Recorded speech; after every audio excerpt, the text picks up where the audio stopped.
परस्कून जंगल में जहां दरख्त हवा के साथ सरगोशियां करते और दरिया नरमी से बहता, एक नन्हा खरगोश रहता था जिसका नाम रूबी था। उसकी नरम व मुलायम सफेद खाल, चमकती हुई स्याह आंखें और बहादुरी से भरा दिल था। रूबी अपने खानदान के साथ एक पुराने बलूत के दरख्त के नीचे एक गर्म और आरामदेह बिल में रहता था। हर सुबह वह घास के मैदानों में खेलता, तितलियों का पीछा करता और ताजा घास खाता, लेकिन उसके दिल में हमेशा एक ख्वाब था, किसी बड़े एडवेंचर का। एक दिन जब वह दरिया के करीब घूम रहा था तो उसे किसी की कमजोर सी आवाज सुनाई दी। वह जल्दी से आवाज की तरफ बढ़ा और देखा कि एक नन्हा नीला परिंदा, जिसका एक पर जख्मी था, दरख्त की जड़ों में फंसा हुआ था।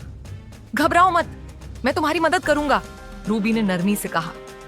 उसने आहिस्ता से परिंदे को आजाद किया और अपनी पीठ पर बिठाकर उसे जंगल के दाना परिंदे ओलिवर उल्लू के पास ले गया।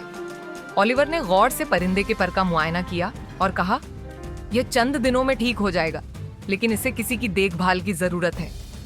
रूबी ने फौरन कहा, मैं इसका ख्याल रखूंगा। चंद दिनों तक रूबी ने परिंदे को खिलाया, उसके लिए नरम घास का बिस्तर बनाया और उसे जंगल की कहानियां सुनाई। रूबी और परिंदे के बीच एक प्यारी दोस्ती हो गई।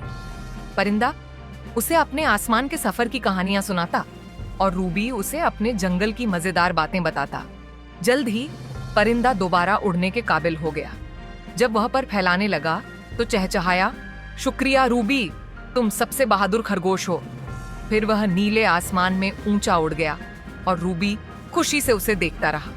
उस शाम जब रूबी अपने बिल में वापस आया तो उसे एहसास हुआ कि एडवेंचर सिर्फ दूर जाने का नाम नहीं, बल्कि दूसरों की मदद करना भी एक बड़ा एडवेंचर है।